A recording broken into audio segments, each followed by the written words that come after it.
Thanksgiving Eve has earned nicknames like Drinksgiving and Blackout Wednesday, becoming one of the biggest party nights of the year. But while people are toasting to the holiday with friends, this night also brings a serious risk, a dramatic spike in drunk driving crashes and fatalities. In fact, liquor and cocktail sales surge on this night, and young drivers, especially college students, are among the most at risk. So how can we celebrate responsibly and stay safe on the roads? Joining us now is Nicole Holt, CEO of Texans for Safe and Drug-Free Youth. Nicole, thank you so much for your time this morning. We do appreciate it. Good morning. Thank you for having me. So as we saw, the numbers around drunk driving crashes on Thanksgiving Eve, they're pretty alarming. They spike dramatically. What should Texans really know about the risks associated with this holiday?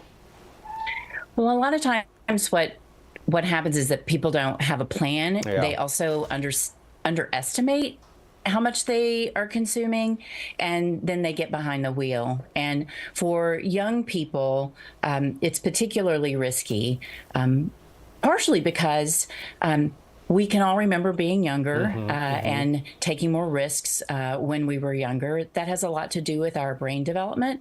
Our brains aren't fully developed until we're about age 25. And the last part of our brain to fully develop is our risk center. So if we're already prone to taking greater risks, and then we put alcohol on board, alcohol mixes with our system when we're younger differently than it does when we're older. So we can significantly underestimate how much we've consumed, and then getting behind the wheel, you're just going to be a less skilled and able driver anytime anyone is impaired when driving. And impairment doesn't mean falling down drunk. Impairment means your skill set is impaired, and it does not take a lot of alcohol for you to impair your skill set. Yeah, and of course, having conversations like this, right? Having dialogues, including your children in on those conversations, can really make a difference. Thoughts on how to start this conversation with your child? Well, one of the things that's most important is to remind young people that you have to be 21 to legally drink. And there are a lot of reasons for that, including car crashes. Yeah. We find that young people have fewer car crashes and impaired car crashes when they wait till they're 21 to drink. And so telling your kids that you expect them to follow the law is important. Having early conversations and regular conversations about alcohol use is important. Making sure that if you're a young person in your life gets into a risky situation or an uncomfortable situation where they don't want to stay where they're at, or ride home with the person they came with, or drive home themselves, that they have a really clear plan for how they will communicate with you or get an Uber. It is always important to have a plan for action prior to your being in a risky situation, because you're better able to follow, that plan.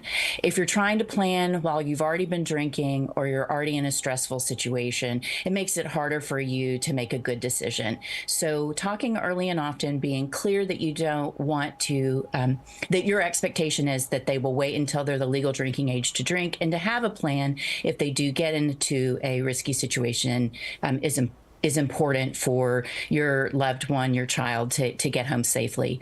And another thing is, don't host an underage drinking party. It is a risky and illegal endeavor.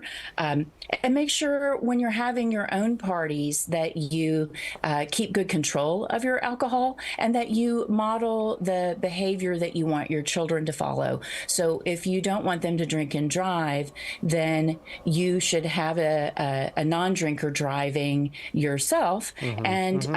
If you are in a situation where you are going to eventually need to drive home, you should wait an hour or more after your last drink before driving. So as adults, we need to model the behavior we want our young people to follow, and also talk to them early and often, be clear about the legal drinking age, and help them have a plan. Yeah, lead by example, and through these conversations, offer up alternatives to drinking. You don't always have to drink to have a good time.